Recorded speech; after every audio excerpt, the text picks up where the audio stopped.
है बिगड़ायल और की, बिगड़ो नाही बिगारो, घाव काहि पर घालो, जित देखो चित प्राण हमारो।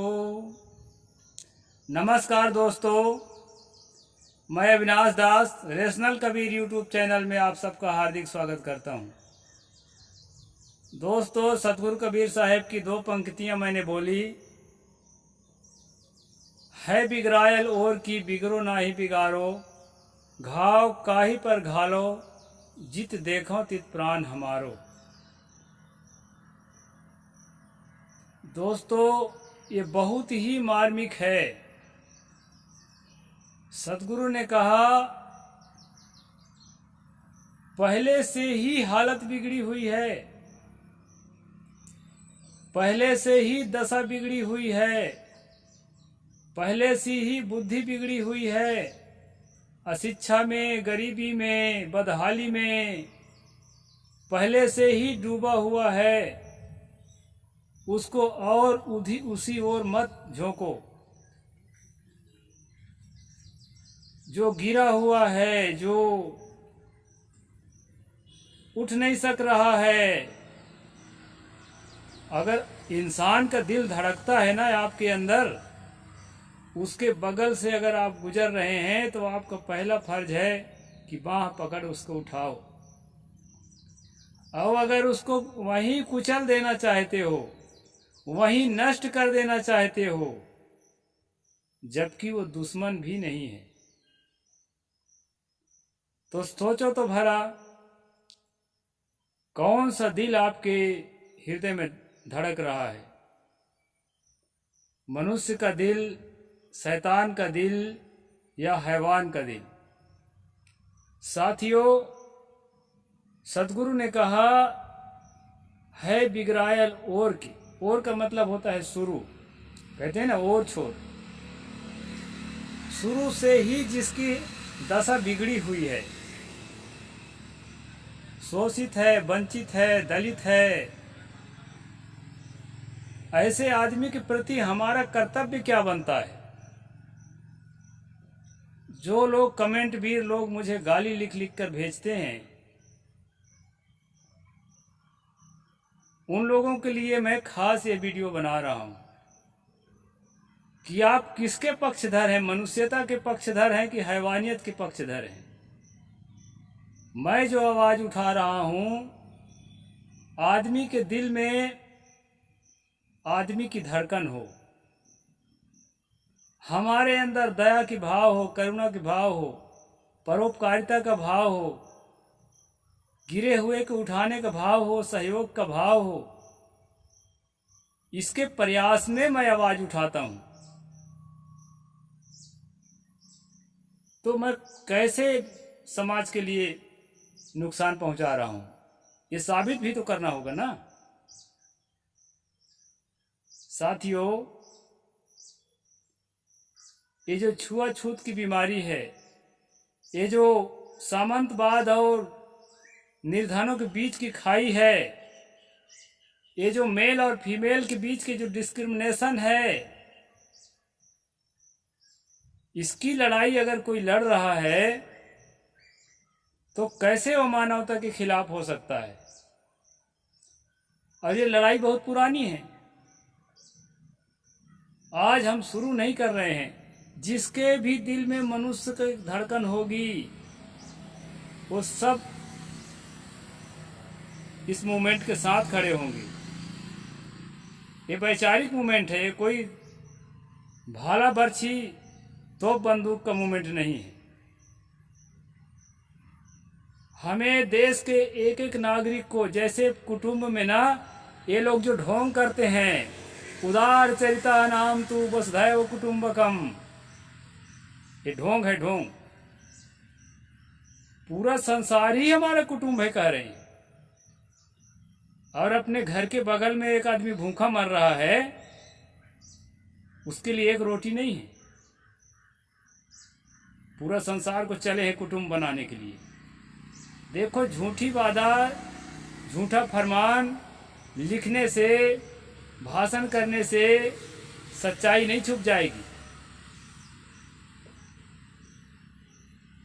कहते हैं नहीं भाई ये छुआछूत तो भारत की एक सामाजिक बीमारी है, सामाजिक बुराई है। लैंगिक डिस्क्रिमिनेशन जो है, नारी पुरुष का भेद एक सामाजिक बुराई है। और मैं दावे के साथ कहता हूं कि ये सामाजिक बुराई नहीं है, ये पूरी तरह से धार्मिक बुराई है।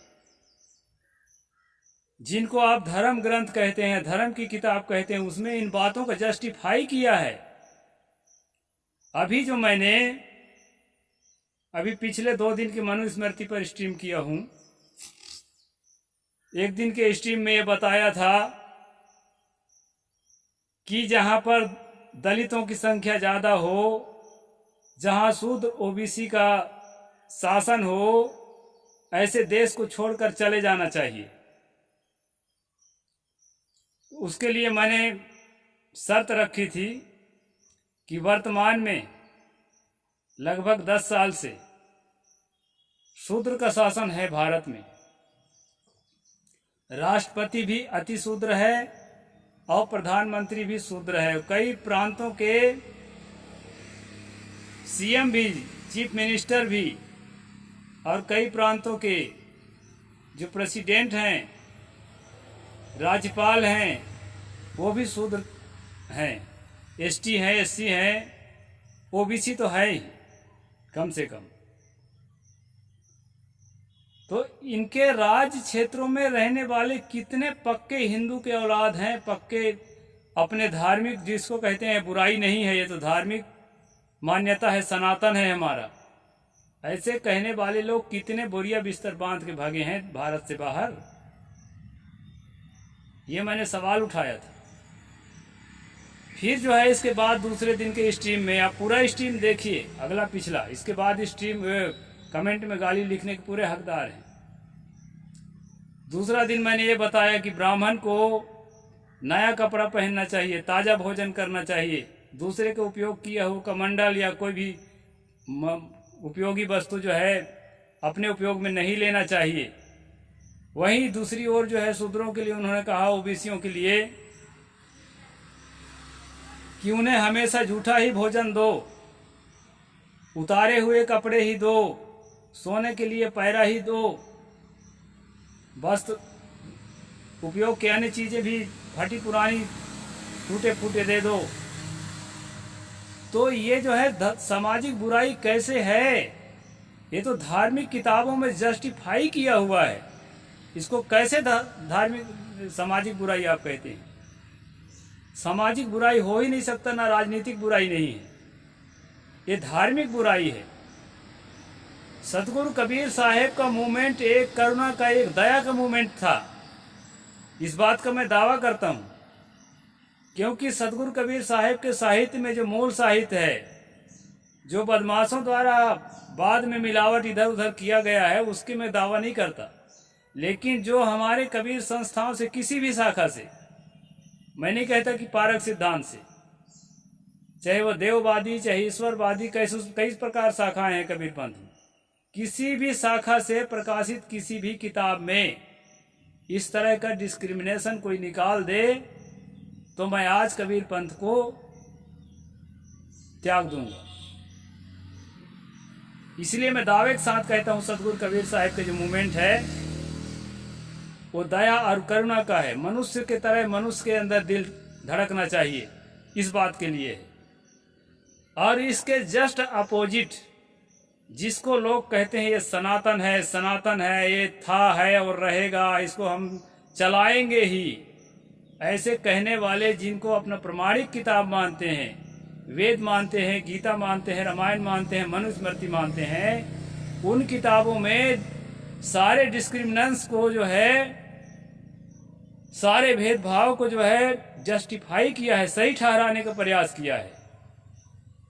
हमारी लड़ाई इस बात की है, और दूसरी लड़ाई इस बात की भी है कि कबीर पंथ को हिंदू धर्म के अंतर्गत एक ब्रांच के रूप में सरकार भी मानती है और पूरी जनता भी मानती है।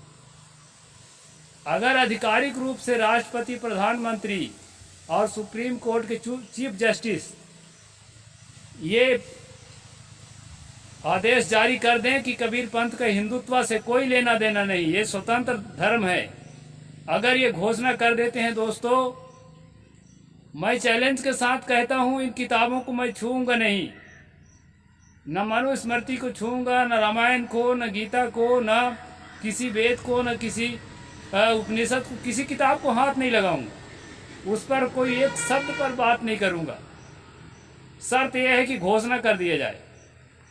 और घोषणा अगर नहीं करते हैं तो भाई, अब हिंदू धर्म हमारा घर है ना, अपने घर का कचरा साफ करने को हमको हक नहीं है क्या? अगर आप कहते हो कि कबीर पंथ हिंदू धर्म की शाखा है, तो उसमें जो कचरा है, अमानवीय बातें हैं, कैसे हम उसके सफाई के लिए काम नहीं करेंगे? और अगर हमें अलग कर भी देते हैं ना, तो अपने पैर पर कुल्हाड़ी मारोगे, फायदा नहीं, फायदे का सौदा नहीं कर रहे हो, घाटे का सौदा कर रहे हो। आपके फायदे के लिए मैं लड़ रहा हूं, और मेरे जैसे लाखों लोग लड़ रहे हैं, एक दो नहीं है। कि सनातन मनातन कुछ नहीं होता है। समाज में मानवीय मूल्यों का प्रचार होना चाहिए, मनुष्य के साथ मनुष्य की तरह व्यवहार होना चाहिए, किसी के साथ डिस्क्रिमिनेशन नहीं होना चाहिए, न लिंग के भेद से, न भाषा के भेद से, और न जाति के भेद से, न वर्ग के भेद से। जैसा कि हमारे भारतीय संविधान में कहा है शुरू में, प्रथम शब्द में, हम भारत के लोग, बस, और ज्यादा कुछ नहीं। आगे बहुत कुछ है, लेकिन इतना समझ लेना पर्याप्त है। ये जो झूठा नारा लगाते हैं ना वसुधैव कुटुंबकम का, ये झूठा नारा लगाने से कुछ नहीं होगा। 1 इंच उसको जीवन में जी कर देखो। और ये अविनाश दास जो है ऐसे नहीं बोल रहा है, जीवन में जीता है। आप देख सकते हैं, मैं कभी भी ओबीसी गिरी, एसटी गिरी, एससी गिरी या जनरल गिरी नहीं करता। मैंने अपना गोत्र खत्म कर दिया है। अपने नाम के आगे कबीर पंथी होने के नाते साहेब लिखता हूँ, और जो है सबके घर के रोटी और पानी खाता हूँ, और अपने हाथ के मेरे भी सब खाते हैं। और गले से मिलता हूँ, चाहे वो सफाई कर्मी हो, चाहे बाभन हो। पहले जीवन में जियो, और जब जीवन में जीने लगेंगे दोस्तों ना, तो किताबों में जो कचरा पुरखे हमारे लिख रखे हैं, किसी के पुरखे, बाभन के पुरखे, किसी के पुरखे लिख रखे हैं, ये लिखा पढ़ी जो है आपको बुरा लगने लगेगा। उस दिन पूरा भारत कबीरमय होगा। समझ में आएगा कि कबीर कौन था। जितना इग्नोर किया गया है, जितना नेग्लेक्ट किया गया है कबीर की विचारधारा को लेखकों के द्वारा, बड़े बड़े हिंदी साहित्य के इतिहास लिखने वाले लोग उल्टा पलटा लिख लिख करके और कबीर साहब को नीचे दिखाने का कोशिश किए हैं, उनके मूवमेंट को खत्म करने का कोशिश किए हैं, और आज भी जारी है। उन्हें पता चल जाएगा कबीर साहब इस देश के हीरा थे कि कचरा थे। और जिनको ऋषि मुनि कहते हैं, वो लोग हीरा थे कि कचरा थे, या उनके नाम से थोपी गई बानी। मैं नहीं कहता ऋषि मुनि कचरा थे, लेकिन जैसी बानियां हम पढ़ते हैं उसके आधार पर तो भाई वो कचरा थी, अगर वो सही में लिखे हैं तो। इसलिए दोस्तों, आज मैं मनुस्मृति पर स्ट्रीम नहीं कर रहा हूं, आज गैप हो रहा है, लेकिन उसी संबंध में मैं कर रहा हूं, और आप लोग जन जन तक पहुंचाएं। मैं हर रोज एक एपिसोड मनुस्मृति पर निकाल रहा हूं।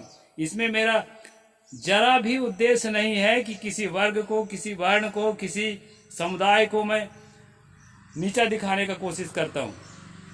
मेरा एक ही उद्देश्य है कि धर्म के नाम पर और सच्चाई के नाम पर जितने डिस्क्रिमिनेशन के बात हैं, जितनी झूठी बातें हैं, और हमारे अंदर जितनी धारणाएं बनी हुई हैं, कहते हैं कि मनुस्मृति आज फॉलो नहीं होता है देश में, कहीं प्रैक्टिस नहीं हो रहा है, लेकिन हर घर में प्रैक्टिस हो रहा है। दिमाग में अच्छी तरह से थोप दिया गया है। ठीक है, उसका संविधान नहीं है, देश में नहीं है, लेकिन दिमागों में थोपा हुआ है। सारा अंधविश्वास, सारा जातिवाद, सारा पाखंड, ये कहाँ से आता है? धर्म ग्रंथों से आता है। इसलिए दोस्तों, मैं तो कहता हूँ अधिक से अधिक लोग जो है इस पर सोशल मीडिया में मेन स्ट्रीम मीडियम तो जगह नहीं मिलती है, आप लोगों को उसमें भर्ती ही नहीं किया जाता है। उसमें उन्हीं लोगों को भर्ती किया जाता है जो जिसमें वो अपना एजेंडा सेट कर सके। इसलिए अधिक से अधिक लोग इसका प्रचार करें, मानवीय मूल्यों का। और धर्म ग्रंथों के नाम से चलने वाली किताबों में जो भी इस तरह से मूर्खतापूर्ण बातें लिखी है, अंधविश्वासपूर्ण बातें लिखी है, मानवता के खिलाफ बातें लिखी है, उसको उजागर करें, जान हथेली में रखकर करें। हम कतई जो है इस देश को इतना घटिया देश के रूप में दुनिया के नजरों में नहीं दिखने देना चाहते, जिस रूप में आज देखा जा रहा है। चाहे वो मणिपुर की घटना हो, दिल को दहला देने वाली घटना, इनका दिल नहीं पसीज रहा है। अपराधियों के साथ खड़े हैं जो भी मनु के समर्थक हैं, सनातन के समर्थक हैं। चाहे वो हाथरस की घटना हो, अपराधिक साथ खड़े मिलते हैं। और चाहे वो तमाम उत्तर भारत की घटनाएं हो, मध्य भारत की घटनाएं हो, तो ये सब का साहस कैसे आता है, ऊर्जा कहाँ से मिलती है? इन्हीं धर्म ग्रंथों से मिलती है, जहां पर ये बताया गया है कि इस जाति के साथ ऐसा व्यवहार होना चाहिए, इस जाति के साथ ऐसा व्यवहार होना चाहिए। इसके लिए मैं मूवमेंट चला रहा हूं। ये भारत के एक एक नागरिक के पास ये वीडियो भेजो और साथ साथ सबको जागृत करो। सब मिलकर के हम चलेंगे।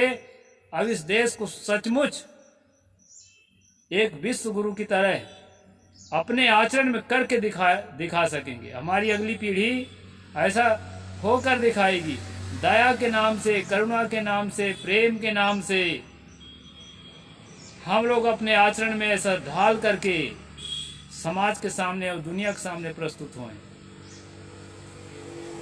ये भेदभाव के नाम से अपने भाई को जो है दुश्मन की तरह बर्ताव करने के नाम से हम विश्व गुरु नहीं हो जाएंगे। अपनी बहन के साथ, महिलाओं के साथ कितना दुराचार अत्याचार हो रहा है, कभी आपने सोचा है? अभी महिला आरक्षण लागू किए हैं। क्यों लागू किए हैं? क्या जानती नहीं है जनता, पढ़ी लिखी नहीं है? ये में टोटल बदमाशी है। जो पिछड़े वर्ग की महिलाएं हैं, जो एसटी एससी की महिलाएं हैं, जिनको सदियों से ऊपर उठने का अवसर नहीं मिला है, हालांकि सवर्ण महिलाओं को भी अवसर नहीं मिला था, स्त्री मात्र को अवसर नहीं मिला था। अब ये जो है क्या करेंगे कि ऊंची ऊंची कुर्सियों पर जो बैठे हुए लोग हैं, चाहे विधायिका में हो, चाहे कार्यपालिका में हो, चाहे न्यायपालिका में हो, वो लोग अपने बहनों को, अपने बेटियों को, अपने पत्नियों को जल्दी जल्दी सेलेक्ट करेंगे। और जो दबे हुए लोग हैं उनको दबा के ही रखने के लिए प्रयास करेंगे, षड्यंत्र करेंगे। इसलिए वो बिल सही नहीं। और बाकी ठीक है, महिलाओं को आरक्षण मिलना चाहिए, हम भी चाहते हैं। महिलाओं को बहुत दबाया गया है, लेकिन उसमें जो विशेष तौर पर सदियों से दबाए गए हैं, उनकी प्राथमिकता होनी भी जरूरी है। तो इस लड़ाई में तो हम इसी रूप में हम पेश होंगे। हमारा उद्देश्य ही है कि मनुष्य में, भारत में मनुष्य को मनुष्य समझा जाए, और जो लोग सचमुच सहायता और सहयोग करने के लायक हैं उनके हाथ थामना चाहिए हमको। रोगी है, बूढ़ा है, गरीब है, दलित है, और भी जिसको हम जो बिल्कुल नीचे स्तर में, नीचे पायदान में गिरा के रखे हैं, उनको ऊपर उठाने के लिए जो ऊपर उठ गए हैं उन्हीं को परिश्रम करना है। जो धन से उठे हैं वो धन खर्चा करें, देश का धन है, किसी का धन नहीं है। जो विद्या से उठ गए हैं वो विद्या से मदद करें। विद्या भी समाज से मिली हुई है, कोई जन्म से विद्वान होकर नहीं पैदा हुआ है। जिसके पास जो है वो उससे जो है समाज की सेवा करें। इसके लिए मैं मूवमेंट चलाता हूँ दोस्तों। तो मैंने जो शुरू में सतगुरु कबीर साहब के साखी बोली कि है बिगड़ाइल और की बिगड़ो ना ही बिगाड़ो, घाव काहे पर घालो जित देखो तित प्राण हमारो। सतगुरु कहते हैं मैं किसे चोट पहुंचाऊं? लोगों को चोट पहुंचाने में, बेरहमी से चोट पहुंचाने में थोड़ा भी उनका दिल नहीं पिघल रहा है। कबीर साहब कहते हैं मैं किसको चोट पहुंचाऊं? जिधर देखता हूं मुझे लगता है कि मेरा अपना प्राण है। ऐसे थे सतगुरु कबीर। इसलिए दोस्तों, जिन भाई बहनों को यह वीडियो सुनने को मिल रहा है, पूरा सुनने के लिए बहुत बहुत आप लोगों को शुक्रिया है, धन्यवाद है। और साथियों, सब्सक्राइब करें, शेयर करके अपने साथियों तक जरूर पहुंचाएं। साहिब बंदगी, जय जोहार, जय भारत।